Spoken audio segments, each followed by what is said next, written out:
दिया जाए और हम लोग का जैसा घर है वैसे ही रहने दिया जाए। कि सर अगर हमारा घर अवैध है, अवैध तरीके से हम लोग निर्माण करके रह रहे हैं, तो हमारे हमारे मताधिकार को आप अवैध घोषित कर दीजिए और हम लोगों को लोकतंत्र के महापर्व जो 2 महीने के बाद हमारे राज्य में विधानसभा का चुनाव होना है उससे वंचित कर दीजिए। और आप लोगों को पता होगा कि पिछले 1 महीना पहले भूयाडी क्षेत्र अंतर्गत इंदिरा नगर और कल्याण नगर में 145 घरों को चिन्हित कर अचल अधिकारी के द्वारा धारा 1956 सेक्शन 3 के तहत नोटिस थमाया गया। नोटिस थमाने के तुरंत पश्चात दूसरा नोटिस दिया जाता है और जब हम लोग अचल अधिकारी के पास नोटिस लेकर पहुंचते हैं तो माननीय अचल अधिकारी एनजीटी का हवाला देकर हम लोगों को बल गलाने का काम करते हैं कि नेशनल ग्रीन ट्रिब्यूनल की कार्रवाई के मद्देनजर आप लोगों को नोटिस थमाया गया है। हम लोग उनकी बातों को मानते हैं और 23 अगस्त को कोलकाता बेंच पहुंचते हैं और माननीय हमारे अधिवक्ता संजय उपाध्याय एक याचिका दायर करते हैं और कहते हैं कि पुनः सर्वे किया जाए और इनकी मांगों को पुनर्वास की तहत देखा जाए। तो न्यायाधीश का कहना होता है कि सर्वे रिपोर्ट के अनुसार भूयाडी क्षेत्र अंतर्गत इंदिरा नगर और कल्याण नगर यहाँ दाखिल नहीं किया गया है। जब हमारा मामला एनजीटी में नहीं था तो उपायुक्त साहब के अधिकारी अचल अधिकारी सीओ साहब हम लोगों को क्यों एनजीटी के दफ्तर भेजते हैं, क्यों हम लोगों को परेशान करने का काम करते हैं। हम आज हाथ जोड़कर विनम्र आग्रह करने आए हम सभी बस्तीवासी कि सर हम लोगों को जो नोटिस दिया गया है उसको तत्काल प्रभाव से रद्द करिए और अगर रद्द नहीं करना चाहते हैं तो एक ठोस आश्वासन दीजिए कि नोटिस पर पुनः विचार किया जाएगा।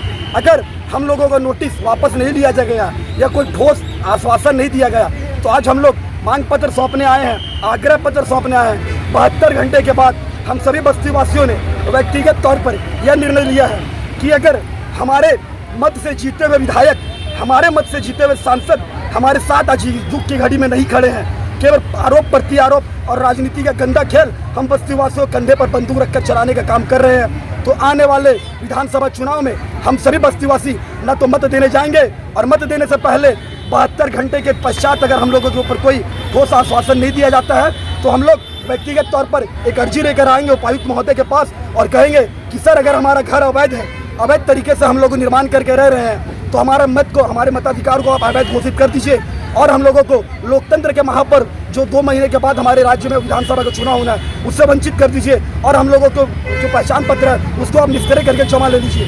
पहले आप पहचान पत्र को जमा लीजिए क्योंकि हमारे पहचान पत्र से जो हमने मत दिया था उसी से राज्य में सरकार और केंद्र में सरकार बनी थी। आज इस दुख की घड़ी में अगर सरकार हमारे साथ नहीं है, जिला अधिकारी हमारे साथ नहीं है, तो जिला अधिकारी के द्वारा बनाए हुए पहचान पत्र को अवैध घोषित करिए और हम लोगों को लोकमत से बाहर करिए। तत्पश्चात अब बुलडोजर लेकर हमारे घर पर पहुंचेगा क्योंकि जिस धारा के अंतर्गत हम लोगों को नोटिस दिया गया है उसी धारा के अंतर्गत 86 बस्ती को नोटिस क्यों नहीं मिलेगा, केवल 145 घरों को क्यों नोटिस मिलेगा?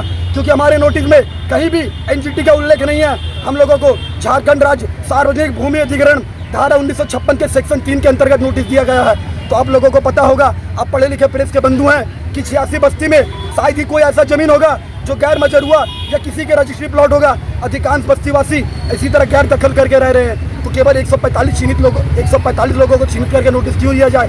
इसलिए मेरा नाम राहुल सिंह, क्योंकि हम लोग समाज के उस अंतिम पायदान में बैठे लोग हैं जो प्रतिदिन मेहनत मजदूरी कर ठेला रिक्शा चलाकर गोलगप्पा झाल मुड़ी बेचकर अपने परिवार का पालन पोषण करते हैं। अगर प्रशासन का बुलडोजर हमारे घर के ऊपर चलेगा तो हम लोगों के पास सड़क के सिवा कोई दूसरा विकल्प नहीं है, क्योंकि इस आज़ाद भारत में इस घर के अलावा हमारे पास कोई दूसरा भूभाग नहीं है। तो आज अचल अधिकारी के पास हम लोग मांग करने आए हैं कि माननीय उपायुक्त महोदय, आप हमारे जिला के मालिक हैं, आप उचित निर्णय लीजिए और नोटिस पर पुनः विचार कर नोटिस को रद्द करने का निर्णय दीजिए। मेरा नाम राहुल सिंह, इंदिरा नगर बस्ती वासियों के साथ मैं आया हूँ और ये मेरा एक व्यक्तिगत विचार नहीं है। हम सभी बस्ती वासी हमारे विचार के साथ सहमत हैं। आप लोग सहमत है ना? लेना होगा, वापस लेना होगा, कोई राजनीति नहीं चलेगी, सरकार की दोहरी राजनीति नहीं चलेगी। राजनीति का गंदा खेल बंद करो, राजनीति का गंदा खेल बंद करो। प्रशासन होश में हो, सरकार होश में हो। मतलब 30 से 45 साल से रह रहे हैं और हम लोग का सरकार 30 से 45 साल से हम लोग वहाँ उस जगह पे रह रहे नदी किनारे, और आज जब सरकार सारा सुविधा दे दिया गया है, जब शौचालय, बिजली बिल, रोड सारा चीज़ बना दिए हैं सरकार, और आज नोटिस दिया गया है कि उस बस्ती को उजाड़ दिया जाए। तो हम लोग कहाँ जाएंगे?